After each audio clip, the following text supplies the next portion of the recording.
best thing that ever happened to me was going to prison, like point blank. Like I'm so thankful for my time in prison because I did everything that I could while I was in there to better myself. Every class, every college, I lost 100 pounds. I got 4 personal training certifications. Like prison saved my life.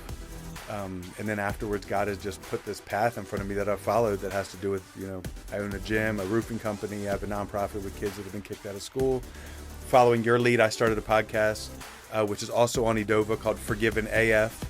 If you haven't seen it, go check it out. I got to throw my shameless plug in there. Oh, no, we're going to do it anyway. So, and it's all just, and watching you has been, that's how I found out about this even being a possibility. I didn't know about podcasting and what the years were like when I was gone, you know what I mean? And how he could give advice to men who are coming home about, hey, this is a better way to approach it. You know what I mean? Because I came out at first wanting to be, I felt like I needed to be his best friend. Like almost like I needed to make him like me or love me. You know what I mean? Yeah. So I didn't say no to him. I did everything he wanted to do. I just wanted to be the fun dad.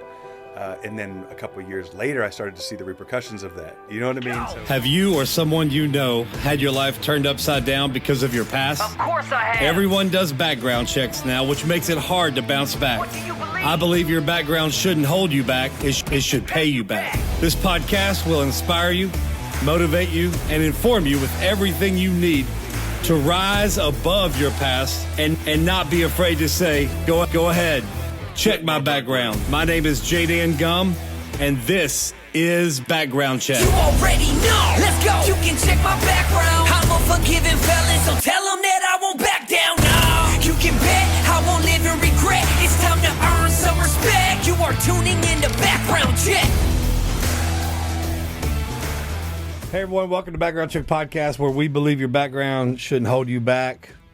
pay you back. Come on! He didn't even know I was going to do that. I switched the camera to him just to see if he would do it. And he did it. He did it. Good job. Jessa would be proud. That's Jessa's line. We used to do it differently, Shawn. We used to have, me and her would do 15, 20 minutes of announcements before every episode. Yeah, I remember that. And she was on every interview. And everybody loved it. Well, then all of a sudden we started going 30, 45 minutes. So I'm like, we just need to do our own episodes. So instead of her being on every episode, now she's only on like twice a month because me and her will do like a 45-minute episode. That's cool. And so everybody loves it, the full episode, but they miss seeing her on every show. And so now I get the guests. The guests do that part, pay you back. We just got lucky there. We got lucky. I think it's cool watching how she looks up to you, watching the way she's so proud of what her dad does. You know what I mean? Like, it's really a special relationship that you guys have created, you and your daughter. How cool that is. It is interesting. And me and Gemma have a totally different relationship than me and Jessa. Yeah. And a lot of this has to do with the podcast, but it also has to do with the fact that me and her look alike. You know, we're built alike and everything. We're just alike and everything. And so we have developed a really cool relationship through the show. And it's caused us to have a lot of conversations about life and growth. Like there's times where she doesn't want to record. Really? She doesn't feel like it. Yeah. She wants to, but she doesn't feel like it. So now we get to have a live conversation about how important it is to sometimes still do things even though we don't feel like it. That's like good. working out, like right now, volleyball. Yeah. She wants to play at TCU. And I'm like, so we moved her to a better club volleyball. This last club volleyball, we're not very good. So we moved her to TAV, which is a nationally recognized, but man, she's like average now. She's been the best on her team for the last 3 years. Yeah. And now she's average and she doesn't know how to handle that. I'm like, you got to work. This is when you come home and you get on the phone. This is when you need to be in the garage doing your workout. This is when you need to be getting your grocery list for mommy, because at this point you got to figure in nutrition. You can't just be heavy like me and be a middle blocker and play for TCU. So it's really neat. We love doing this thing together. She's changing lives, man. That's cool. Yeah. People write in all the time and talk about how this relationship makes them think of their daughter or their son or their grandchild and their relationship, and it gives them hope, especially if they haven't reconciled, if they haven't had a relationship. Yeah. They're like, it gives me hope. I need to do an episode with my son. I haven't done that yet. You should. We talk about it, and he asks, because I've mentioned it to him, but we've never put a plan together. I was like, well, we need a game plan. We need a topic. We need a path. But I think that just gave me the push that I need to do that. Yeah, I think you do. And even if you just talk about, from both of your perspectives, what it's like raising a kid, being the back, coming from the background that I had, what it's like being a son, having a dad that lived that life, you know. Yeah. And what the years were like when I was gone, you know what I mean? And how he could give advice to men who are coming home about, hey, this is a better way to approach it. You know what I mean? Because I came out at first wanting to be, I felt like I needed to be his best friend. Like almost like I needed to make him like me or love me. You know what I mean? Yeah. So I didn't say no to him. I did everything he wanted to do. I just wanted to be the fun dad. And then a couple of years later, I started to see the repercussions of that. You know what I mean? So there's How old was he when? He was not even 1 when I went to prison, and he was like 6.5, almost 7 when I got out. Gotcha. So trying to, and 7, I mean, he knows what's going on by 6, 7 years old, And even though, Andy Stanley has, I love his 4 stages of parenting. There's 4 stages of parenting that you have to do, and you have to do them in order. Yeah. And like 1 to 5 or 0 to 6, whatever it is the discipline years, where you're just always like, no, you're smacking their hand, you're telling them no. These are when the boundaries are set. You can't do this. There's discipline. And he's like, have you ever, wonder if like you're always spanking your 3-year-old? It's because that's the year that you're in. You're in the phase of the discipline years. If you don't discipline them now, you're going to regret it later. And he said the 6 to 12 is the training years. And he said this is where you come off all the discipline, you discipline a different way, and you move into the training behind the discipline. You move into the training of the why you're feeling like you want to be disobedient, why it's important to be obedient. And there's more training going on, and that lines up with science too. The medical field, science say the formative years of their little minds are between like 2nd and 6th grade. Yeah. And so that lines up with those age groups. Then he says the coaching years are 13 to 18. And he said, this is the hardest one. He said, this is the hardest one because parents want to switch phases.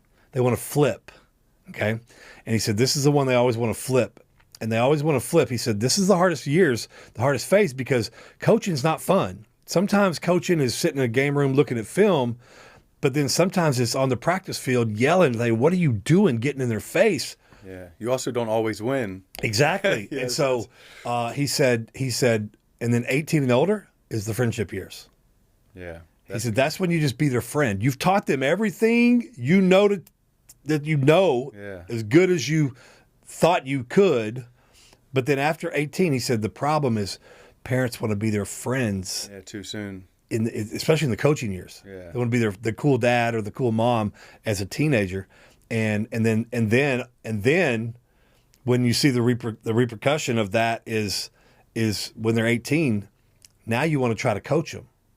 Yeah, now they're too, but it's not happening. They're an adult. You're supposed to be their friend now, and I can see that. And then you start pushing them away because you're trying to still coach them, and you're trying to be their parent. That's good. But he said the other than switching the coaching the friends years, the biggest thing that people skip is the discipline years. And he said parents try to catch up on the discipline years in the training years. If they don't discipline in some way, timeout, spankings, whatever, during 1 to 5, if the kid doesn't feel the boundaries, then when you're trying to train them, they're going to they're going to act crazy. Yeah. So that's interesting. I've never heard that, but it definitely makes sense. I used to justify to myself when I was gone, when I was incarcerated, I would say, well, these are the years that, a kid needs his mom, the nurturing years. You know what I mean? I was just trying to make myself feel better about, a kid needs his mom and his dad the whole time. Yeah. I was going to say, they always need their mom and dad every part of life. Yeah, I learned that as I was just trying to make myself feel better because I missed those years. Yeah. We have a cool relationship now, though. It's awesome. I love watching y'all, man. I love the posts, and I love it. It's cool because when we got home, when I came home, the first thing I did was got custody of him back. Like, I lived with him from, like, the day I got out of the halfway house, we were together. And he's been with me ever since, so... Okay, so I just realized me and Shawn are such good friends. We didn't even do the whole proper introduction. Oh, we're recording? Yeah. I'm just joking. Yeah. Well, I didn't even do the whole proper introduction. That's how good of friends we are. We just jump into conversations, and I forgot to introduce them. But thank you all for watching on all the tablets, all the platforms, NCIC, Adovo, the OG, the original podcast app. I never thought I'd be pushing the OG podcast app again, but since we're not on Pando anymore, and make sure all your people, all your friends, because I know you're watching, but maybe your friends don't know that we're on the podcast app. Make sure you don't hide that from them. Tell them we're on the podcast app. Tell them we're on Adovo. Adovo, we only upload, every 2 or 3 months. But the podcast app is every week. And so wherever you're watching from, don't forget to write us in, let us know. But we have the guest here today, between him and Tyler and Brian Head Welch. Those are the top 3 people write in and tell me that how much y'all have impacted their lives. I think y'all are the top 3 as far as impact on people's lives. So glad you're finally here. Yeah, me too. It's been a while since we've done this. We did it. What has it been 3 years maybe since last time we recorded together? Well, I mean, we didn't even really record the episode.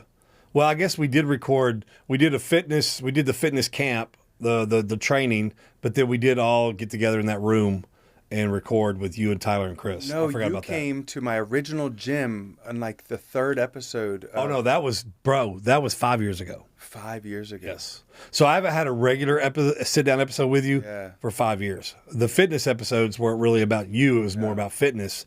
But yeah, that was the very first one. That's crazy. And wait a minute. Did we? So when I came to Banger Boy Productions, did we do an interview swap then? No, we talked about it, but that was your coming on my show. Okay, all right.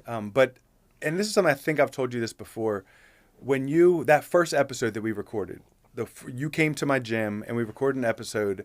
I had been out of prison for not even a year. Long, yeah. And the fact that you were willing to have me on the podcast was like absolutely a change in the direction of like what I thought of possible, and the direction of, you know what I mean? What I had planned. Like by you saying, hey, I see something in this guy. It had to be a God thing, because it definitely like. Do we remember how we met? Did we just meet on social media? I think, okay. Yeah. I think it was just some social media thing. I don't know if I reached out to you or somehow, because I didn't even have a following or anything at that point. Yeah. I mean, not like I have some huge following, but that wasn't. I think maybe you. I think I might have said you reposted something, or and I liked it or whatever. And then I'm like, well, who's this Shawn dude? Yeah, I don't remember exactly. You still called me Second Chance Shawn. Yeah. Instead of Shawn Second Chance. So I was like, no wonder no one can find me. Oh, that's man. so funny. That was cool. I remember, man. That was we were in your little office, and it was good. You got a great story. His story's out there on the original podcast. You can listen to it, but also, we share a little bit of stuff, in the fitness podcast as well. We don't get deep into the stories, but you can find his full story if you want to, and I think you want to, because it's a really good one. He did federal time. How long did you do? I ended up doing 6.5 years. Give like the 2-minute version of your story. Got arrested by the feds. Ended up doing 6.5 years. I was sentenced to 13, but then I got 2 points off. Obama gave everyone time off in the feds, and then I got a thing called a safety valve for I didn't have enough criminal history points, whatever. So I ended up getting my time knocked down a little bit. Ended up doing 6.5 years federal prison. Best thing that ever happened to me was going to prison, like point blank. Like I'm so thankful for my time in prison, because I did everything that I could while I was in there to better myself. Every class, every college, I lost 100 pounds. I got 4 personal training certifications. Like, prison saved my life. And then afterwards, God has just put this path in front of me that I've followed that has to do with, I own a gym, a roofing company. I have a nonprofit with kids that have been kicked out of school. Following your lead, I started a podcast, which is also on Edova, called Forgiven AF. If you haven't seen it, go check it out. I got to throw my shameless plug in there. Oh, no, we're going to do it anyway. So, and it's all just, and watching you has been, that's how I found out about this even being a possibility. I didn't know about podcasting. You came and we did it together, and I was like, man, that's fun, And it was. So, and what's neat is he is one of the people that, when you're doing something, like I have mentors in my life that teach me how to do things, and sometimes I pass them up, and sometimes I don't, because they keep going. Sometimes I pass them up. There are people that we've interviewed from the beginning that have gone on. Shawn's one of them, that to gone on and actually do better in the podcast field as far as out here, he's got more followers on YouTube. He's got more followers on social media. He's gone on to do it. And listen, that's a leadership principle that you want to remember. When you're coaching, when you're mentoring, you got to be okay. If you're a good coach and you're a good mentor, your students should somehow pass you at some point. That's good advice. And not that he was ever a student of me, but he became a student on his own to want to learn what I was doing. And he took it, and he took it to another level. He's got guests on his show that, I'd probably have to beg to get on my show. Yeah, but that's not true either. You definitely were a coach for me. I called you. You walked me through everything: what equipment to buy, how to set up a studio, every step of it. I wouldn't be on Edovo if you didn't call me and say, "Hey, email this lady Jenny from Edovo." Like everything that I've done was just shout out to Jenny, following your footsteps, really. So, but that's the thing. That's the thing is you took what I gave you, and you went with it, and in some instances, you've passed me up, which is good. I know you're not trying to do that, and you're not trying to brag about that. I'm just saying I recognize that, and that's what we want to see. Any area you want to see. If you see somebody that you train go on to compete on stage, that's true. That's a good way to you're going to be the same thing. You're going to be like, man, that dude took what I've taught him, or that lady took what I've taught them, and they took it to a level that's even past me. That's good. Another side of that, which is how many times have you given somebody all this information and they didn't do anything with it? And that's almost more frustrating than anything. You're like, Absolutely. man, you know how much time and effort I put into explaining all this to this guy, and he's done nothing with it. And that's the reason I enjoy the people that take it, like the transitional house. I don't know if y'all are ever still gonna. I know y'all are talking about it, but if y'all ever get one, there are people that have gone on from our transition and opened up their own. Oh, that's cool. And at first they were like scared because they were like, I don't want to compete. You're not competing. We're collaborating. There's so many people that need a place to go. We are collaborating, bro. And if you're doing this because of something I sparked in you when you were living in our transition house, I am happy about that. That's cool. Tyler called me whenever she was trying to get hers going. I tried to give her as much info as possible about running a transition house. And now she's about to get her second one. That's cool. And I love that. And that's what I'm saying. People write in and say that Tyler and you, it's funny, the people that have gone on and taken what we've talked about and taken it to another level, y'all are the ones making the most impact on these people. Yeah, well, that's cool. It's a sign back to the teacher. And that's why I won't quit doing what I'm doing. That's why if you're a mentor, if you're a coach, and the days that are frustrating about, like he said, people aren't following your instructions, they aren't doing you give them everything to succeed and they don't worry about those. Focus on the ones that are passing you up. Because if somebody passes you up, that's the greatest compliment. That's good. That's the greatest compliment that anybody could give you is they've taken what you've taught them, even if they just took one principle and parlayed that into something bigger. That's the greatest compliment. So don't give up. Even if they don't give you the credit for it. Exactly. That's a tough one for me because there's times where I've helped someone and then they became bigger than me or whatever, and I've had this bitter seed in my heart that I've had to pluck out because I'm like, where's my recognition? You know what I mean? But that's not what God wants us to do it for. You know what I mean? But it's so easy to get caught in that. And that was me in the early days. I was that same way. But what God had me doing, He says, tell them how proud you are of them. That's good. Tell them how proud you are. And I just keep doing that, and I keep doing that. And eventually, you tell somebody you're proud enough, at somewhere down the line, they end up giving you the credit. Yeah, that's good. They end up giving you a shout out. They end up saying, I couldn't do this with it. Even if they never say it public, they'll say it back to you. They'll say, hey, you keep saying how proud you are, but I'm here because of you. That's good. So, and it's definitely the same thing. I get the letters that we get. I need to come up. First of all, I need to come up with a system because I have this feeling inside of me that like it's almost like in tears because I read the letters, but then I don't do it, and then I just set them in this pile, right? And people pour their heart and soul into some of these letters, and I'm like, man, this is. And then I'm like, well, but I don't do it because I don't want to just have like a blank template that I just sign and send back. You know what I mean? Like to me, that's a form letter. It's almost better to just not do it, in my opinion. But I need to figure out a way to still. I don't know. I have no idea how to do that. I don't have time to write. I get 40. And that's what I tell everybody that whether it's ASAP Preach wanted to get his own music channel on Pando. He wanted to get a P.O. box after he came on the show on all three shows. He wanted to get a P.O. box and then he said, hey, I shut the P.O. box down. I'm just letting you know. I was like, why? He goes, I couldn't handle all the letters. Yeah. And I tell people, and I'm saying it for you too, is we can't write everybody back. We can't write everybody back. We read them. I read them. Every one of them. Every one of them. Yeah. But we just can't write everybody back. And so if you do get and there are times, Shawn, where I'll just go on there and I tell everybody, this is what I do. I'll get on the GTL app, the Getting Out app, and I'll have 20 messages. And there'll be a few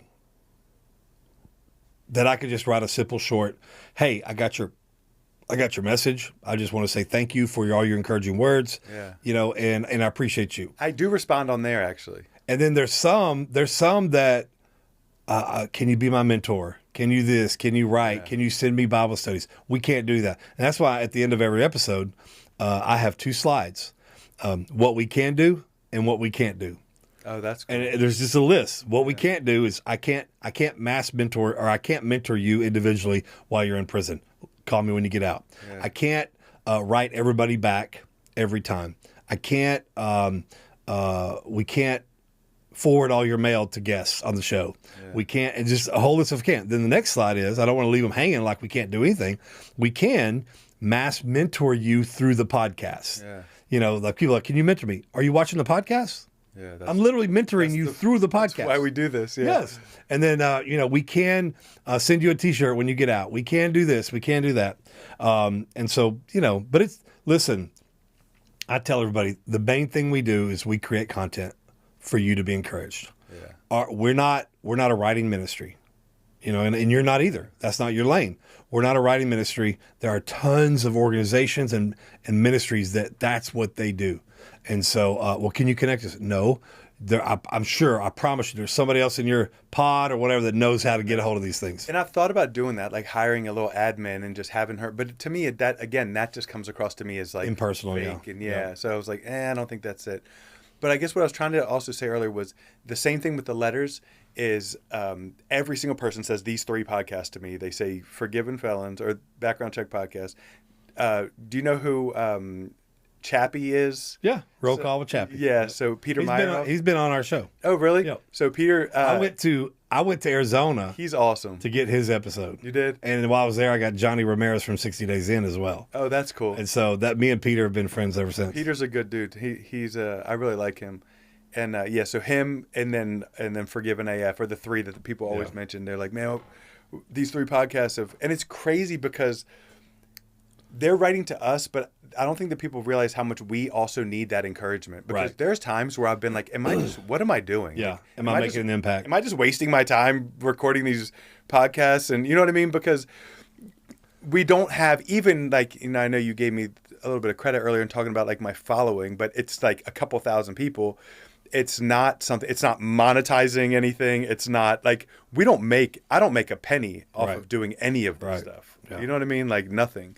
We don't even monetize our YouTube channel. Once you hit 1,000 followers, they give you the option to monetize it. I declined it because I don't like commercials. Oh, then they start putting commercials on? I don't even know how that works. If you go monetize, then you have to get commercials. They insert commercials into your podcast. See, I don't think I'm monetized either. I don't want them to. If they want to watch my show, watch it. I don't need. And it's with YouTube, it's pennies. It's not even like, you're not making $100 a month on YouTube. You're making pennies. Well, I try not to brag because I don't want, all my family asking me for money. But I did get paid by Facebook last month. And I think, don't tell everybody. I want to see if it's more than. I think I made like $9.18. Oh, I got you, buddy. I got you. Yeah. I made $45. $45? Yes. I thought my $9 was a lot of money, dude. Dude, when I tripled my, because you pay. That's so Because funny. I also pay. Oh, yeah, me too. The verification, yeah. And so when I tripled my verification payment. I'm just trying to get my verification money back. Can I get my $15? Oh. That's funny. What's sad is that the ones that pay the most, like I made $100 one month. That's cool. And most of it's been about $30 to $45. But I made $100 one month, but it was all because of a kind of a controversial post that I made, and I didn't realize it was controversial, but it was when we had the ice, and it was all about I was making fun of the government and a certain political party that expected the government to do things for them and all this stuff, and so the roads were icy, and so people were still driving on the roads to come to the house. Well, when they get out of their car and they walk up to my sidewalk, they're they could be slipping and falling. And I said, you know, I noticed you city trucks are out there sanding the state highways and the roads, you know, but why aren't you sanding my sidewalk? You know, I got needs too. I got people, these people that come to my property, you know, I want to make sure they're safe. And so when I did that, and it looks like I'm trying to mooch off the city, have them do what's my responsibility.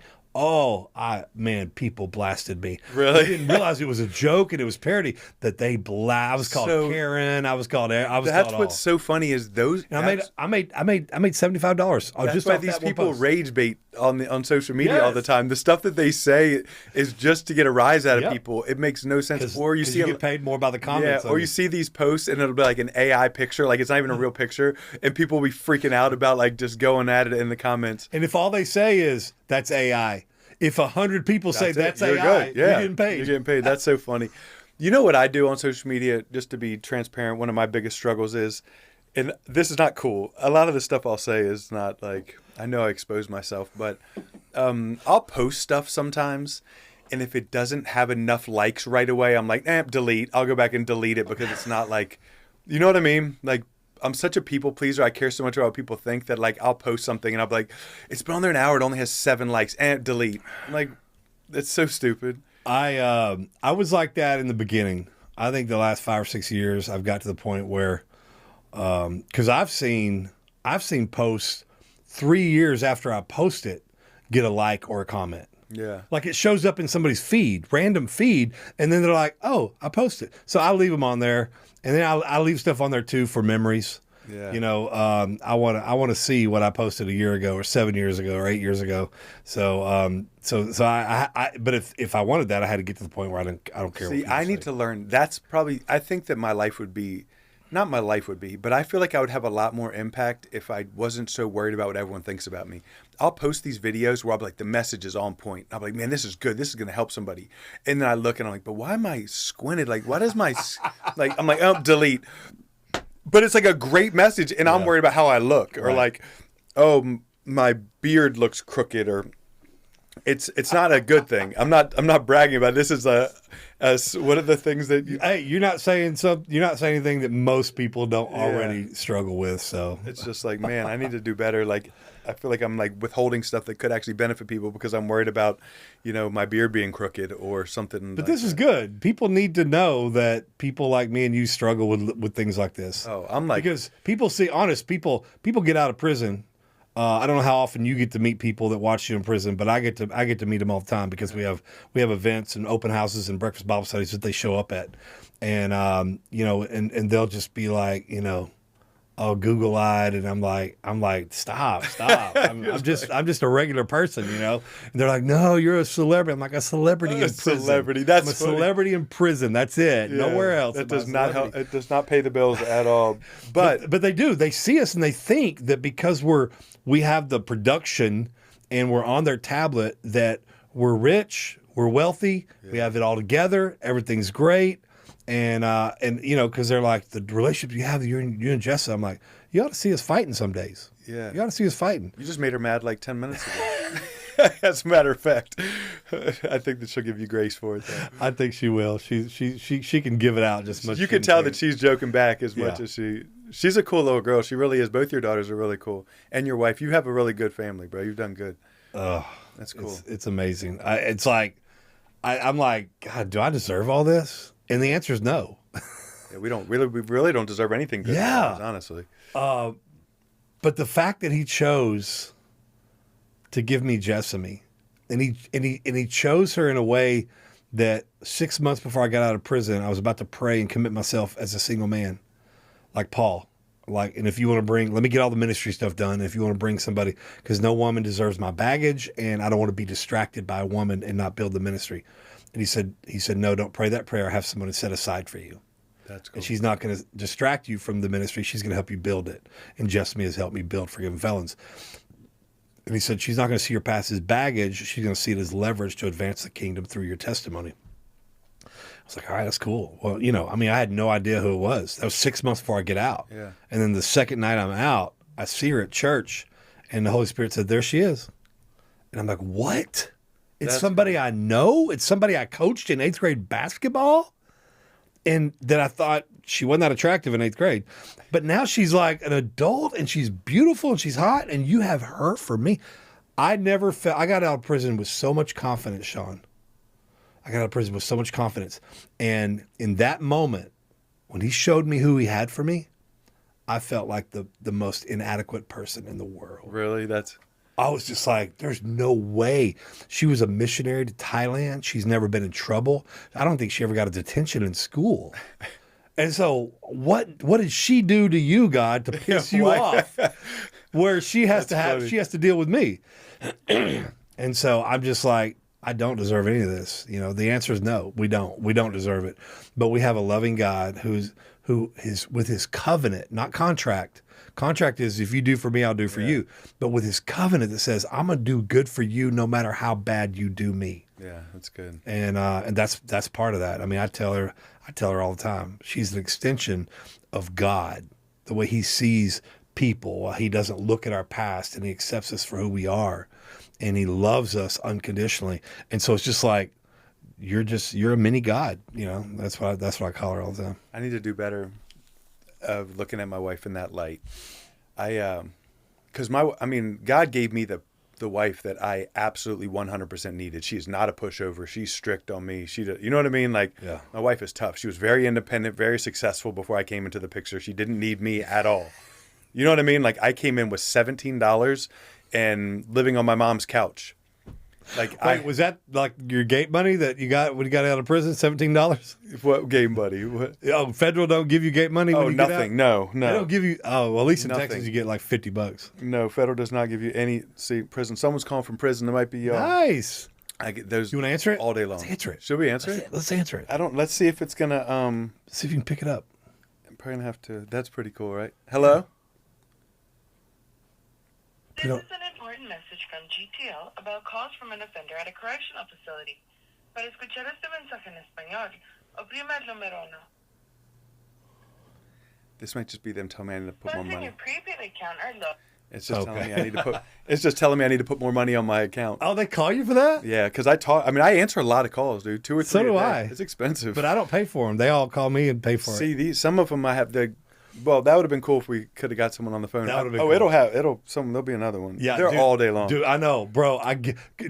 Most of them are from the GTL app. So I get when we got on Adovo and the GTL, all those guys that watch it on Adovo, they call me all the time. If I'm not doing anything, I answer. Like if I'm like just sitting around. That's what I tell people on the show. Like I tell them, call, but don't get mad if I don't answer. Yeah, for sure. Because I'm either if it's Christmas light season time or whatever, you know, I just tell them do not get mad, you know. And if I answer, be grateful because I've got literally not from prison, from out here, I get 40 to 50 calls a day. Oh yeah. Of people trying to get a hold of me. And then we got the e-messages on Securus, the e-messages on GTL, and then snail mail. I get snail mail. Funny you say that because my phone number is the gym's phone number, the roofing company's phone number, the mentorship phone number, and my personal phone number is all one phone number.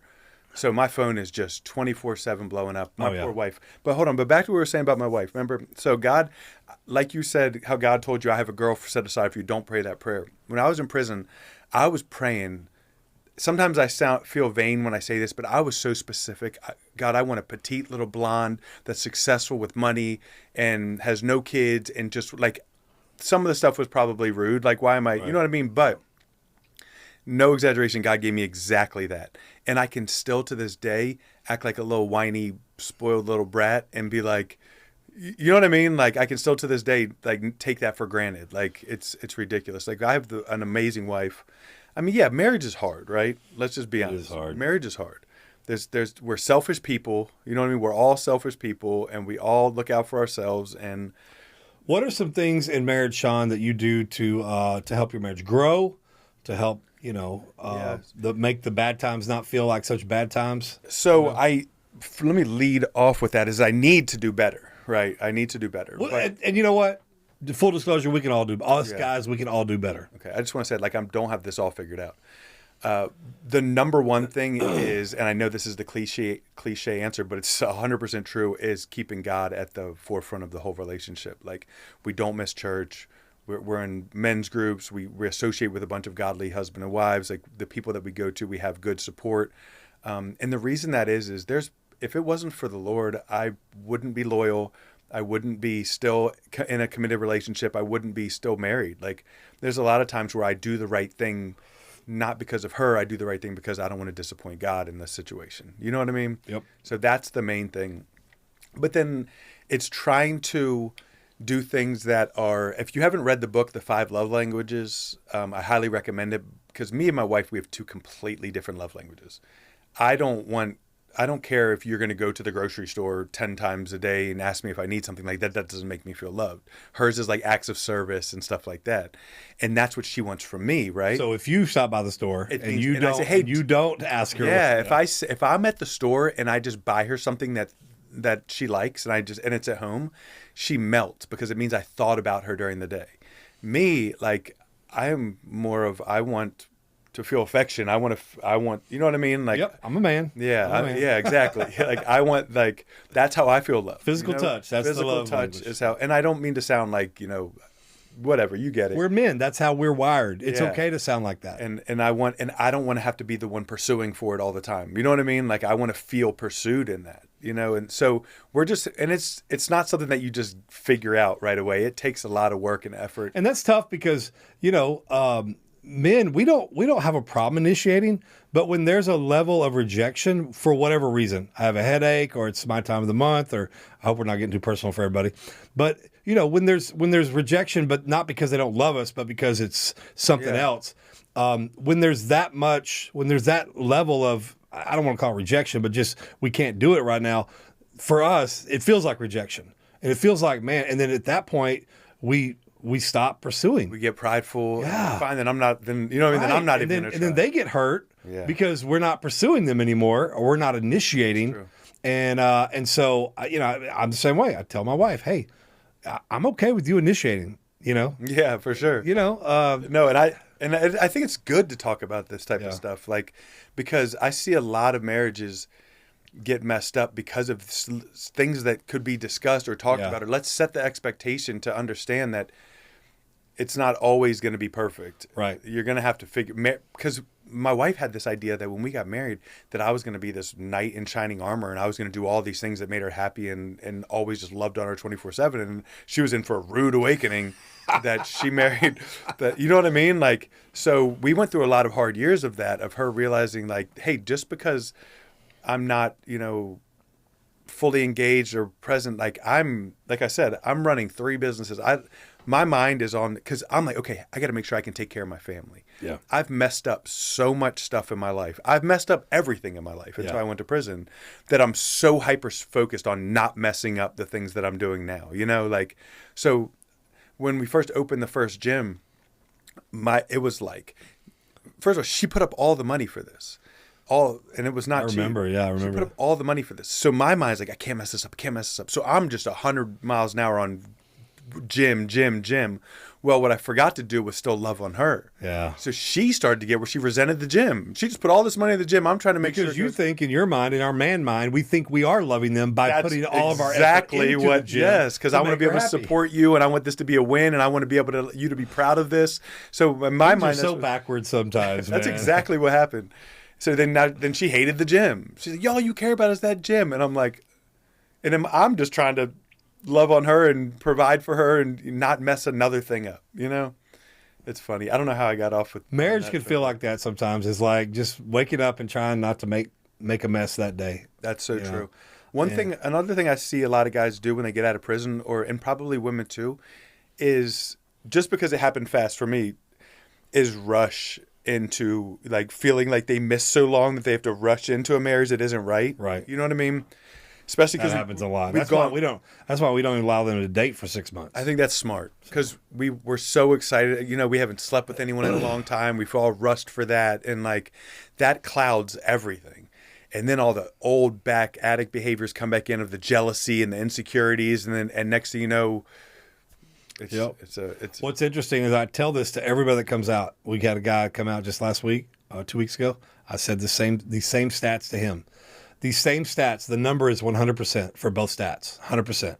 100% of the guys that hooked up with somebody before the 6 months, illegally, kind of, 100% of those guys are not with the girl they first hooked up with. Oh, yeah. And then on the flip side, 100% of the guys that waited either 6 months or longer are all married to that woman. That's good. And so let me put this into perspective. I met my wife a month and a half after, not even the first month of being out of prison, but we didn't have sex till we got married.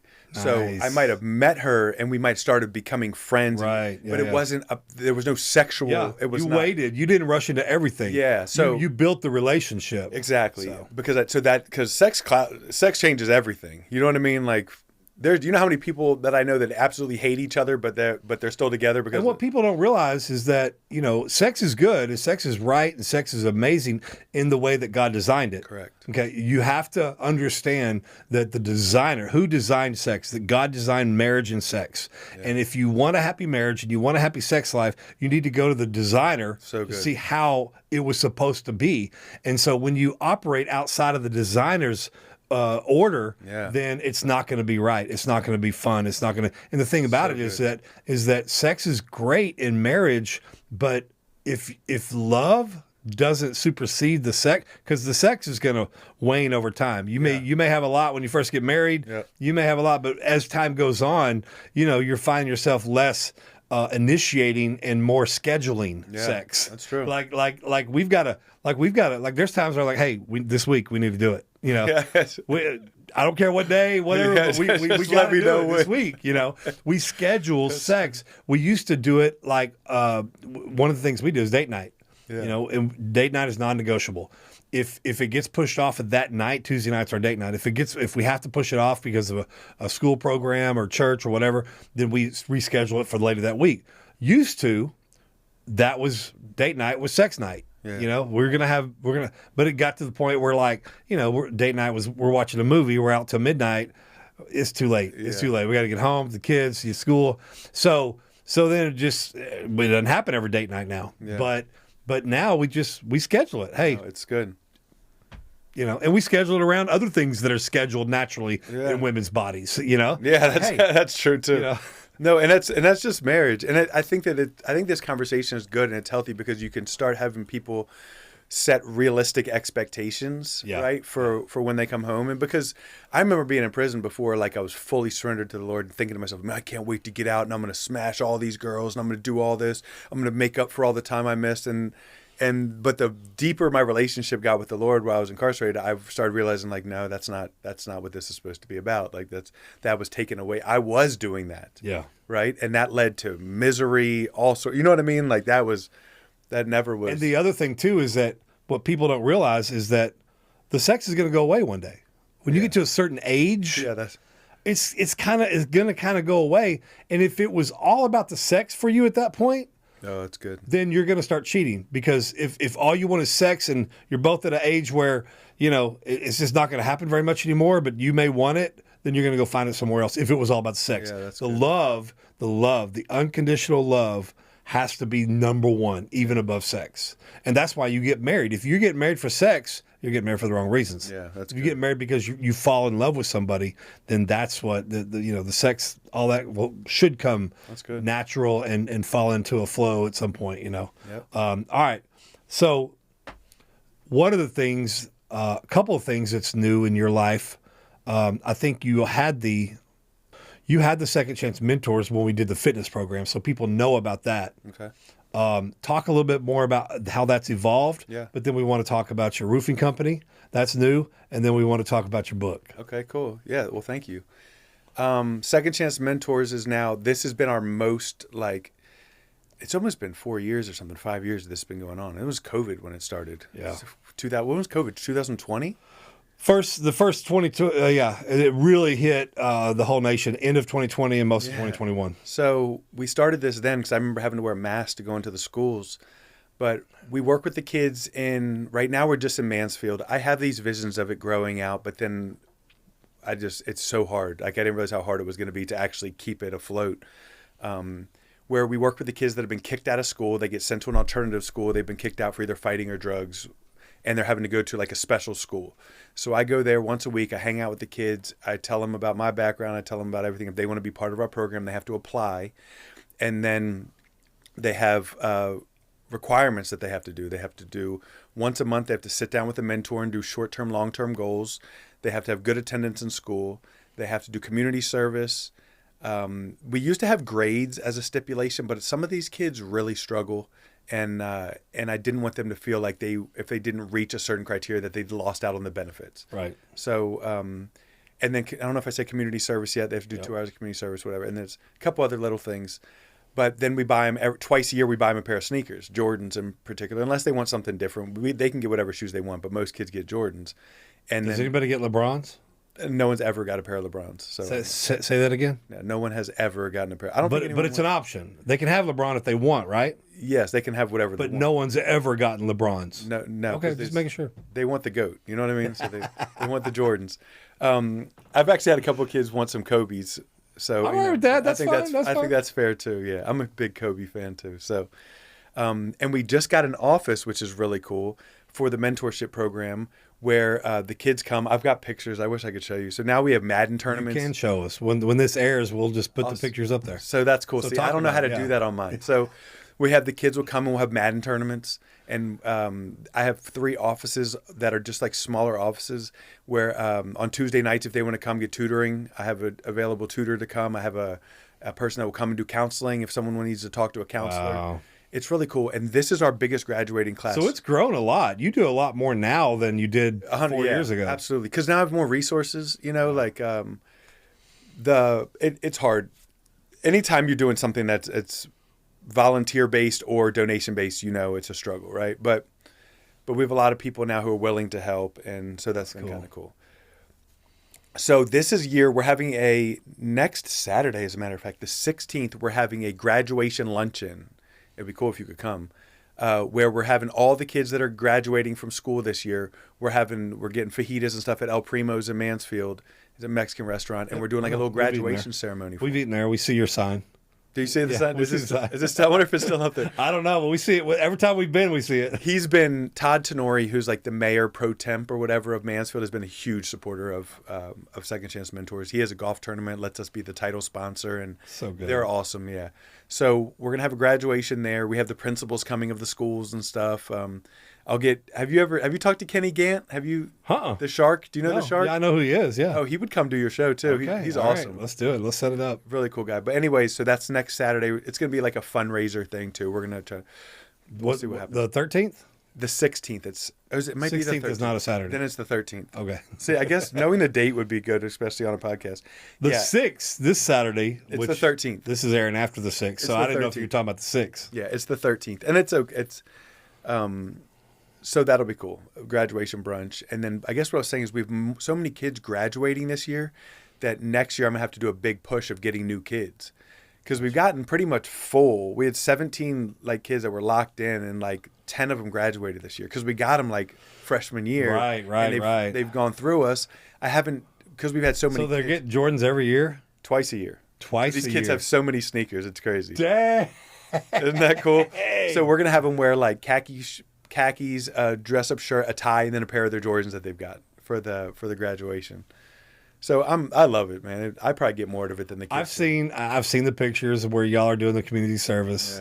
Yeah. Do y'all do the same Adopt the Highway? We still have that. Yeah, we just switched to a new highway that's closer. That thing was in Rendon. It was the only thing. It's hard to find. I tried to find one for ForgivenFelons, and it's not easy. It's not anywhere close. I'm like, nah, it's not worth it. It's not. It's tough. And then sometimes what we'll do is there's a neighborhood community initiative around our house, and so whenever they do that once a year, we'll go do that with them. That's perfect. Yeah. So that's where we're at with that, the mentorship. I don't know what the next goal is. I'm just going to keep doing it. Just keep helping. I mean, right now you're just in one school. One school. Yep. So I mean, the next step would be to expand to to more schools? Yeah, it's really hard. And then more expanding to more schools means More money. We need more money, and we need more people. But more right? territory, which is the hardest part. The reason that's bottlenecked this entire thing is transportation. Yeah. When I have 17 kids that need to get together for community service and none of them have a dad around, so the mom is working 3 jobs and can't get him anywhere, it's really hard to pick up 17 kids on a Saturday morning. Like, True. That's the biggest struggle. So when I think of, oh my gosh, bigger, picking up 40 kids, and now we're going all the way to Waxahachie or Waxahachie. We need a bus. We need a bus. But it's and a driver, and you see what I mean? Like, transportation is what bottlenecks our entire program. Yeah. And it's like, I don't know how to beat that one. Yeah. There's no really, I mean, Uber, you know how expensive that would be? I can't figure that one out. So I felt like, God was like, you know what? I just want you to pour into these 20 kids. 20 kids is what I got for you. And yep. Sometimes expansion is part of it. Sometimes it's just even more quality, more. That's what I've gone with. For, So I decided to just be more deeper with each kid than bigger and less deep. Because the bigger I get, then the less I'm able to touch each kid. Right. So it's like, that's good. That sounded weird, but you know what I mean. Okay. And you started a roofing company. I mean, you worked for somebody else, right? Or with somebody else, and then you started your own? I worked for Brian's company for a year and a half. Then I started. Shout out to Trinity West. Yeah, started out my buddy Brian. Taco Tom. Remember Taco Tom? Brian's awesome, man. Brian's been a huge blessing in my life, especially when it comes to the whole sobriety thing. He's the first person that ever in my life made sobriety look cool. Oh, that's awesome. You know what I mean? To where I was like, dude, it doesn't have to just be, because, in and out of the rooms of like AA and NA, all I used to just see is a bunch of depressed people that were clean. And I'm like, I don't want what these people have. They're in there complaining. Their life is miserable. Everything sucks. I'm like, I understand the program. I'm not saying it doesn't work, and I'm not talking bad about it, but I don't want to be coming here every day and complaining. Like, I still want to be happy and live a great life. So Brian was the first person that I ever saw that was like fun and cool, and you know what I mean, and made sobriety look awesome. Yeah. So he's been a huge help. But yeah, so I started my own company after a while. That's just my personality. Nothing against Brian. They ran a great company and they were great. So I was just like, look, I'm going to do this myself. And they were like, bro, we knew it was only a matter of time. We love you. Let us know. Today I asked him, I said, hey, who can I use? I need a new person for garage doors. Who do you got? He sends me his person, like he's been so supportive the whole time. That's the way you should be. Yeah. That's a good leader. When a good leader launches, a good leader doesn't hoard and get mad when somebody they're leading wants to succeed. A good leader launches. So remember in life, when you're leading people, learn to launch them. Learn to launch them and help them launch into their own thing. Yeah, that's good. And it's way easier said than done. It is hard, like it really is. The same thing you were talking about. It's kind of a pride. Churches do this. Churches are bad at this. Yeah. Churches want to keep the leaders all to themselves. And when somebody wants to go pastor their own church, some churches get mad instead of sending them out. That's true. So that's really true. So not your church. No. Your church is an amazing church. You want to shout out your church? Well, I'm back in Moore Church. But I still go to Life Church I don't know if you know about Moore Church. Oh. So I go to Life Church on Saturdays. Okay. And then Moore Church on Sunday morning. Tell us about Moore Church. So Moore Church is an awesome church. It's Pastor Trustin Baba. He's probably my favorite. His messages are just, every single one of them, I'm just like, feel like I'm getting punched in the face in a good way. You know what I mean? Like, and I love that. I love that convicting, he's super transparent and vulnerable with his own life. It's a really good church. But Life Church, Saturday nights, is still an amazing church as well. Craig Rochelle. Yeah. I like having, just full transparency, I like having a pastor live in front of me. Yeah. As opposed to watching it on the TV. Because if I can watch it on Sunday on TV, I can watch his message anytime during the week. But the worship there, I don't mean to take away from. Yeah. Craig Rochelle Life Church is an amazing church. But yeah, I mean, they're still amazing whether we go there or not. True. It's just being plugged in somewhere where you have some accountability is really what matters. Is what I think is important. Is just I think what a lot of people don't realize is when they go to church, they want all these things from one church, and not every church was meant to give you everything. That's good. Most churches thrive in one or two areas, and they struggle or they just maintain in other areas. Yeah, that's true. Some churches thrive in worship. Some churches thrive in their preacher on stage. Some churches thrive with connect groups, small groups, whatever. Some churches struggle to get connect groups and small groups. Some churches thrive with the volunteer and the hospitality. And some churches you go to, there's volunteers everywhere. Some churches you go to, there's not a volunteer anywhere because they can't get volunteers. Yeah. But the preacher is amazing or whatever, you know. So what I try to tell people when they're looking for a church, well, I didn't go to, I tried to go to this church, but they don't do this or they don't do that. I'm like, you know what? You need to go to church. Ask God where he wants to use you. Don't go to church thinking you're going to use them. Let you go to church saying, God, where do you want me to plug it at? Yeah, and if you go in looking for stuff to be wrong, you're going to find something to be wrong everywhere. And I mean, Craig Rochelle, from the beginning, he was like, our church was called to technology and to impact through technology. And they do that. They do that better than any church around. Yeah. But that's their calling. Yeah. Their calling is to reach, I mean, technology, that they're the YouVersion app. That's them, you know?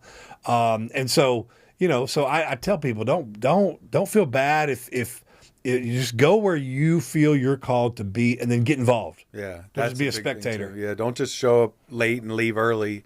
You know, you just miss the worship. And because something that's important is when you worship, some people don't like to be there for worship. Right. But we're not worshiping you. We're worshiping him. Like, it's an important part of being there. You know, it's like so many people I know show up 15 minutes late to church.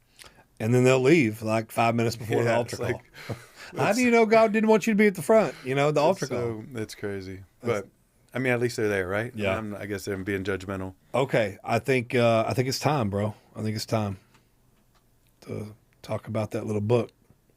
Man, pull it out, bro. It still makes me uncomfortable. I know, and that's one thing I love about you is that you're so humble, bro. You are so humble, sometimes to a fault, but you're so humble, and not very many people have humility like you do, and I love that. That's a great aspect because you do things so well, but you almost think like, you know, I don't want credit. I don't want to seem like I'm bragging. You even said that earlier. I don't want to feel like I'm bragging.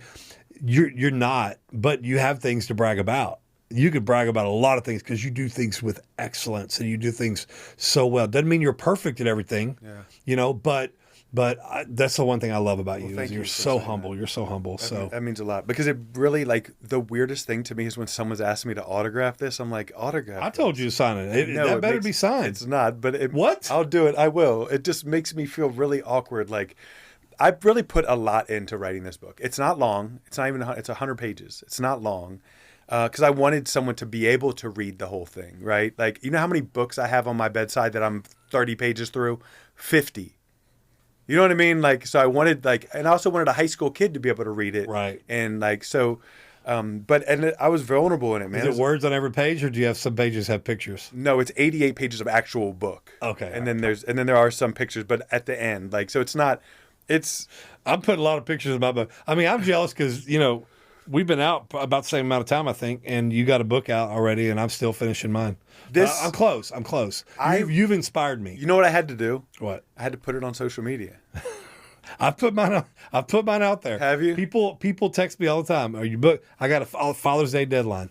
I have a ghostwriter that he does that for a living. He's also a Forgiven Felon from California, and I met him through Cash App. He was starting donating through Cash App and all these weird amounts.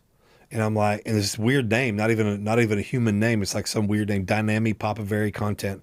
My wife and I are like, what?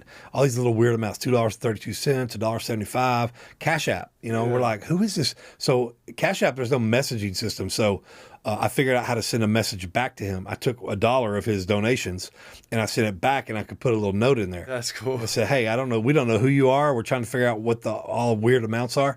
But thank you. You've been giving for a year. We want to know what your name means. Settle this bet for me and my wife. Or if you want to remain anonymous, that's fine too. I said, here's my number. Here's my email address. And he contacted me, and he's like, I was like, well, how did you hear about us? He said, I wanted to give. He said, I Googled. He's from Houston at that point. Lives in Missouri now. He said, I Googled, and this is back when Cash App was barely started. Yeah. But we, as a ministry, we took on a Cash App really quick, Forgiven Felons. He said, I Googled nonprofits in Texas that have Cash App. he said there's only 2 that showed up, and yours is one of them. That's cool. And he said, because I did time in prison in California, I chose yours. That's cool. Well, how random is that? I know. And now we're best friends. And That's cool. A couple years ago, he's like, how can I pray for you this year? And I said, I want to finish my book. He's like, well, where are you at with it? Because he's a ghostwriter. Yeah. All the little weird amounts were attached to all the royalties on the books that he's writing. That's cool. And so that's why there's so many of them. And I'm just like, and he said, and I didn't want any credit. So I don't want any credit. You don't need to ever send me a statement. Of course, I do still now because it's so much. You give so much. But anyway, he said, well, can I help you with your book? And I said, sure. And I said, but I know how much ghostwriters charge. He goes, no, I'm not going to write it for you. I'm not going to ghostwrite for you. I want to help you. I want to be your accountability partner. And he says, send me what you got. And then I sent him what I got. And of course, it was crap. And, It's not easy. It was. and he said, let's do this. And so he showed me a technique of writing, a style of writing. And I was just like, oh, okay. And I got into it. So in the last year and a half, I've written more. I mean, I've written almost 12 chapters in the last year and a half. Yeah, because the that's first 3 that I already written we scratched those. So I started all over. And so, I mean, I've been out 20 years and I only had 3 chapters written that whole 20 years. Yeah. 17 and a half, 18. So now in the last year and a half, I've written almost 12 chapters and I'm almost done. I'm like, on the, so, at first I had Mother's Day as my deadline, but then I got sick, I went to the ER and all this stuff. And So you'll be done like in the next couple of weeks? Father's Day, yeah. Isn't that like soon? June. It's like the 3rd Sunday in June. Yeah. Sweet. So yeah. How are you going to do the publishing? So are you going to do it like on everything? Like mine's only on Amazon. I don't know. I'm going by his, he has so much. Oh, he's done this a bunch. He has so much experience in this. So I just told him, I said, hey, you know how I like to worry about stuff. Part of my worry of delaying on the book was like, is anybody going to read it? Yeah. I don't know if you ever thought like that. You're going to buy it, is anyone going to read it? And so that's why I just never felt motivated because I'm like, who's going to read it? Yeah. And but then I was like, you know how I like to worry. So I'm like, I'm already worrying about publishing and book cover and all this stuff. And he's like, if you let me help you, you won't have to worry about any of that. Yeah, said, that's okay. cool. And it's nice to have. I had someone help me as well with all that side of it. They just took over all of it. Just, hey, I'll design the book cover, get your ISBN codes. But I didn't even know what an ISBN code was. I did know what that was. I was like, I don't even know the little code on the back of the book and All stuff. right, hold it up to the camera. I'll put a picture up there anyway. So is that a body double or is that your back? No, that's my back, and that's my tattoo. It's Forgiven. I just got that in prison off of these are all prison tattoos. All my tattoos are So the prison the tattoo for Forgiven on your back doesn't say. Are you going to add an AF to it? And I should, right? That'd Yeah, be cool. you There's should. room. There's room right there. As a Yeah, matter of fact, absolutely. That would You be cool, should, bro. I never thought about that. Yeah, it's crazy. I've always thought about getting my podcast logo on something. it. Yeah. So this is on Amazon. It's $10. That's the cheapest you can. It's the lowest you can make it. That they'll let you make a book on there because they want to make their money. I guess. Right. So if there's anybody who's like in prison is like, man, write me. I'll send you a copy. It doesn't cost me that much, or whatever. Gotcha. If you don't have someone that can. I'm glad you made it softback because So it can go in. Yeah, that was the main reason. Is they don't allow hardback anymore. Yeah, and it's real. It can go straight from Amazon to the prison, so it's cool. It's the 5 keys to success that I put at the end. 100%. I still every one of these I use in my daily life today. Like I should just tell you what they are, but I don't know. Go through them. Should we? Yeah. Okay. So Give us 4. So leave one out. Yep. Okay. No, we're just gonna do them all. The first one, and I know this is it seems really obvious, but it's just you have to have the foundation with the Lord. Like I couldn't give you 5 keys to success and leave that out. Like so, it's really having a real solid foundation with the Lord. The second one is the importance of finding a mentor, someone who has already done what you want to do, and latch on to that person. Let them know, like, hey, will you be my mentor? It might be a hard ask, but it actually makes the person feel good too. Yeah. You know what I mean? So you're actually saying, I see a lot of value and worth in you. Will you help me? So believe it or not, it helps both ways. And on that, I tell people, it's okay if somebody says no. Yeah. God will provide somebody else in that line of just ask the next person. If you want a mentor and the first person you ask says no because they don't have time or whatever. Yeah, that's okay. Because and the other thing too is there's 2 ways to get a mentor: seek to serve, pay to play. Yeah, that's true. And it doesn't. And I don't know which one's the best way. I think there's mentors that I will say, hey, how much for an hour? Yeah. for me to sit down with you for an hour. Some sort of But having a coaching podcast helps. Hey, would you like to come on the podcast and share your story? 100%. Now I get to ask some questions on the podcast. And then you have the accountability of that person as well. When you have a mentor, there's so many things to a mentor. It's not, there's a lot that goes into it that it will absolutely, that's life-changing. So that's the second one. 3 is you're never done in self-development, whether it's eating healthy, whether it's exercise, whether it's reading or learning or like you're never arrive. You have to continue bettering yourself when it comes to self-development because everything's changing. And if you just get stuck and stagnant and think you're okay with where you're at, the world's going to just bypass you, you know, especially even if it's just the fitness and nutrition aspect. Yeah. Like you have to continue in self-development. Number 4 is what I call show me your friends and I'll show you your future. Who you associating with, right? Like that's one that's really good, big for the high school kids is like, they say take the sum or the average of the income of your top 5 friends. Now, don't get me wrong, life is not all about income, right? But let's just say take the purpose of your top 5 friends or take the, you know what I mean? Like, and are those people, do they live a life that you want to live a life like them? Another one is, and that's not another step, but to go along with that is, are you always the smartest person in the room that you're in? Like, That's one thing John Maxwell, I love that he's always says that. He's like, if you're the smartest person in the room, you're in the wrong room. Yeah. Like, and he gave the example of, he's like, look at me. I am not the epitome of fitness. He said, I will purposely go to group fitness workouts to remind myself that I'm not always the smartest person in the room. That's good. When I go to a fitness group workout, I have to learn. I don't know anything. Yeah. I don't know anything about cardio and pulse and heart rate and all that. He says, I don't know any of that stuff. He said, I will purposely put myself in rooms where I'm not the smartest person so you can continue that self-development and keep learning. So being okay with getting uncomfortable in those sort of situations, that's how you grow. And then the last one, which you do this, I do this. This is the most important one, in my opinion, is the importance of giving back, serving other people, community service, finding a way to serve, whether it's in church or your local community. Just, it's way bigger than you. And it's also way bigger than just because it's the right thing to do. It helps with if you deal with depression, anxiety, anything like that. When you serve and you realize that you don't have it that bad. You know what I mean? Yeah. Like, serving is it's something that's changed my life. Yeah. You know? So. I know you said you were going to give me the book, but I want to buy it from you. And I got a bag of coffee, and I got some ramen. So that's fair. You good? Yeah. You good? That's All right. Here you go. It's a deal. All right. Perfect. That's all a right. nice trade, and I will. All right. Forgiven AF. People are wondering what the AF stands for. Well, you kind of know what it stands for, but let's say it's always faithful, forgiven and always faithful.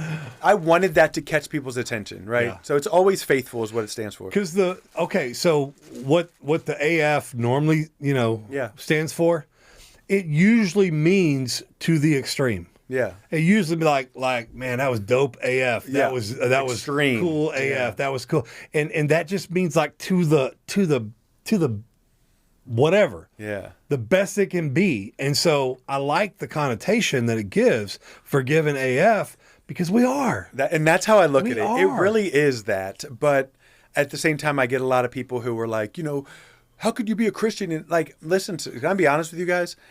I don't think that God is up there worried about if there's a curse word in something that I'm doing. Like, I try not to. The people I question the most are the people that ask that question. How can you be a Christian and anything, right? Yeah. Isn't that crazy? Like, those are the people I question the most. It's like, because if you're asking that question, then you're doubting God. You're putting God in a box. Yeah. Because you're saying now, how can God look at this person as a Christian if he still does this? Yeah. So I don't think I think that God cares way more about who am I loving. If you're asking that question, how can you be a Christian and be a Republican? How can you be a Christian and be a Democrat? How can you be a Christian and do this? Be anything. And drink or whatever. Stop it. Stop asking that question. That's really good. Look in your own heart. Can we say what's up to Brian real quick? Yeah. Is he calling? Hey, Brian, you are on the Background Check podcast. What's up, Brian? What's going on, guys? How you doing? You got anything you want to deposit into the background check world right now? Absolutely. Trust Jesus in all circumstances, even the tough situations. And it's been my experience that it always works out and you come out blessed on the other side. Come on. That's good. He's preaching. That's good, man. We need to get you back on for round 2. Absolutely, man. Whenever you guys are ready. Cool. I'll call you back, bud. All right, brother. Bye-bye. That's great because when you turn it to the camera, you see his face. Did you see a picture? Yeah. Man, Brian's been a huge. You got to find. You can't do life by yourself. You really. You know what I mean? Yeah. Because trying to do life by yourself, I can trick myself into thinking anything is okay. Now, is he helping with Second Chance Mentors now too? He is my associate director. He has came on board and just gone all in, and it's just cool to have someone. And you guys play a lot of golf together too. I do not play as much as he does. Well, you know when you first get that itch of playing golf? Like I'm at a phase right now where I'm like grind, build this business, let's grind. You know what I mean? He's on this golf tip right now, and he could ask him. I haven't gone in a while. It's just I played golf during COVID. I played golf every single day for about 6 months. Wow. I remember when you were posting it online nonstop, and then I kind of got burnt out, and then I felt super convicted that God was like, hey, look, let's do something that has some sort of kingdom reward instead of. Well, what I usually do, like when I went and play with y'all, that was kind of breaking my rhythm. Because what I do is I play in 3 or 4 charity golf tournaments a year. Yeah. So I typically only play in the charity golf tournament. So when I'm playing, I'm giving, like when y'all play with us with One Man's Treasure. So when I'm playing, I'm having fun. I'm playing, but I'm also giving to a charity. So that's what I try to do. But I wish I could go. I wish I had the money to go and play all the time. It's expensive. That's another reason I don't do it as much. But you know what? I've learned so many life lessons from golf. No, for sure. I mean, there's tons of them, and when I first picked up a club? No. On my wedding day.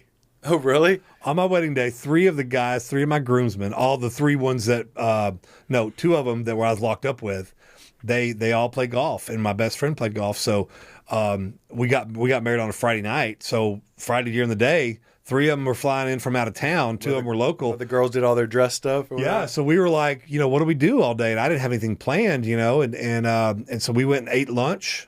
And then after that, we went to the little driving range. We didn't go to a full golf course. We went to a driving range. And I'd never picked up a club in my life. And so 2 of the guys that were there, they were like, yeah, you do this, you do that. And then that's when I was like, I need to learn. I need to learn from somebody that's, way better than my friends. Because they had fun, but they, and then when I took a lesson from a kind of a club pro. And man, just all the things that you have to do. Yeah. 17 things you got to do before you hit the ball. And I'm like, every single time, he goes, don't forget to turn your foot. Don't forget to do this. Come out over a little bit. I'm like, it's a lot. But I grew up bowling. Okay. And bowling is an individual sport of accuracy as well. Yeah. And I just thought in my mind, if I put everything into golf that I put into bowling, and I spent a lot of money on bowling, but I made a lot of money too because I was good. I mean, 4 years old, my grandma's got me at the bowling alley. Oh, I mean, I grew up. I had a 200 average in high school. So I was at all the leagues I was in when I was qualifying for pro. I had over a 200 average. That's cool. But when my grandma died, I just. Yeah, that was kind of like because she's the one that got you into it. She's the one, and I started drinking more, and I got my 4th or the 3rd DWI right at the end of my qualifying season. Yeah. And then she died, and I was like, I'm not going to go back. But I was about ready to make pro. But I thought, all right, if I put all that same effort into golf, I could be good at golf. And it's so hard. I'm not. It's so humbling. It is like the most. Go find one golfer on the PGA Tour that's bulky and big. Oh yeah, no, there's not one. There's not one. I've seen a couple chunky ones like John Daly and but no, that's chunky, Bryson DeChambeau was that guy for a while, but I don't know if you've noticed. He leaned out. He is probably wasn't beneficial to him. I know. I used to think, man, okay, I could. Yeah, that guy, that dude, yeah, he can. But then, you go to these long. Have you ever watched the long drive contests? Yeah, I have. Some of those guys are big and muscular, but that's all they do is that one swing. Yeah, they're not trying to do the chipping and the putting. So that's so true. Well, man, thank you. All right, so Amazon is the only place you can get it right now. Just Forgiven AF. All right, you got a digital version yet? There is. Yeah, it's on Kindle as well. Kindle, it's on Kindle. Yeah. You're gonna have an audio version where you're reading it. That could come next. I haven't really thought about that yet. To me, I'm like, who would want like to listen to me to read this? Dude, I listen to books all the You know time what on I mean? Audible. I know. I listen to books on Audible. People have told me, like, because they hear me speak, you're the same way because you speak all the time too. People have told me, like, when you have a book that comes out, you better not hire somebody else to do the audio. The audio You'd have version. to do it yourself. Yeah. So, No, it's cool. And thank you for having me back on. You know, when did you like, take this picture? Were you bigger here than you are now? I was doing a show back then when I used to do those bodybuilding shows. Oh, okay. All right. So like, yeah, I was. Because your back looks a little thick right now, man, rather than that picture. Yeah, that's when I was doing a body. I was literally like 2 weeks out from a show. So full transparency, I might have been on some stuff that was, making me look bigger than I was. PEDs. Yeah, that's stuff that I gave all that stuff up. Because I realized I'm an addict. You know what I mean? Like I could get it. That can go in. It can go into golf. It can go into. It can go into anything. Like Absolutely. That addictive behavior. I stopped drinking coffee for a couple of days every once in a while just to make sure my body knows I'm not addicted to that. Because I love coffee. I'll drink it all day long. But I mean, I'm addicted to coffee. But I will fast from it for 2 or 3 days every once in a while. Just headaches extreme. Oh yeah, they are. Yeah, but I got to let my body know I'm in control. Yeah. When you're not in control anymore, when I'm having to stop the family vacation just to get me a cup of coffee. When I'm having to stop everything I'm doing and I'm mad and I'm frustrated because I don't have my coffee, that's when it's controlling me. So no matter what. All right. Thanks for coming back on, bro. We got to go because we're going to interview. We're going to go to my show. We're going to go to my studio and do this. Amazon, listen, if you're in prison, have somebody order it for you. Buy his book. Yes. He said he'd send you one for free if you can't afford it. But you got to send him a soup and a bag of coffee. They will too. They'll send you. I got coffee and chips all the time. Really? But if you can afford it, buy it, man. Support all this goes to Second Chance Mentors. I don't keep, and that's right? true. Like not a penny of it. goes. It's all. What's pretty cool is the first day I made my money back. Nice. So all the money I put into doing the book, the first day of sales, made the money back, and now perfect. It made it to number 6 on the Amazon bestsellers list, which is pretty cool. I was pretty proud of that. It's since then fallen way off. I had that initial. Wait, rush. you did a show too on Vice TV?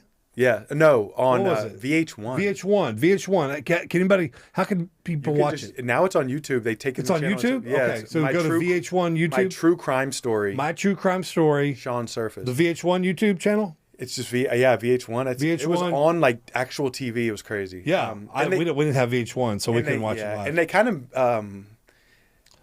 I gave my I gave my entire life story, and there's a lot of Jesus in there, and not a single mention of Jesus is in the show. None of it made the cut. No. Oh man! Keep in mind, VH1 is very, if you go to their page, it's very trans and yeah. And you know what I mean, But that's okay. To each their own. People still got to look you up, and if they look you up and they see it, then they're going to see all the Jesus and everything else. Yeah. That's a good point. My buddy Steven Trevino, who's been on our show, just went on the Ian Bick show. And he said that he's like, I don't think he's going to make it because I just talked about Jesus all the time. He's like, and I've seen some of his other episodes. They don't ever talk about Jesus. I've never heard that. And so he said, I don't know. But he said, but then he texted me the next day. He goes, they just told me it's going to air in 2 weeks. I'm like, all right, well, typically podcasts don't go through there and cut stuff out like that. So I said, it's probably you're going to be all right, dude. I don't edit mine at all. I just start to finish and just load it and get a couple shorts, put it on YouTube. And I definitely could put a little bit more.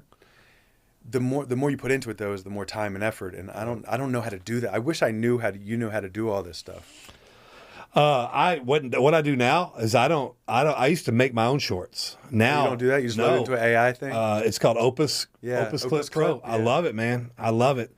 And I'll go in there. You think it actually picks the best things? Like it's that smart? Well, you could go in there and tag words that you want to do or tag sections or whatever. And you can do 30 seconds or you can do a minute and a half. You do long, short. So what I'll do is I'll upload it twice, 2 or 3 times. That's smart. To do different sections and different things. And so I can, but it gets pretty good. It gets pretty close. There's times where I'll see 2 30-second ones that maybe aren't good just by themselves, but you put them together, and then it's an incredible 1 minute clip. So it just makes things so. And then they already do all the captions, they do everything. That's cool. I need to figure out something like that. Yep. And then I can go into CapCut if I want to put music to it. Yeah. But I've stopped putting music to it because YouTube is so crazy with the music. So they definitely. All right. Don't let your background hold you back. Make it pay you back. Thank you, Shawn, for coming in. Thank you for having me back. All right. back. If you need a roof, he's your man. If you have a troubled kid in high school, he's your man. What else? That's it, really. ForgivenAF.com is the website, and the podcast is Forgiven AF Podcast. If you want to email me and put me on one of the securest things, it's ForgivenAFpodcast@gmail.com. And I think that's it, dude. I love you. Thank you for having me back on. Yes, sir. We'll see y'all. Peace.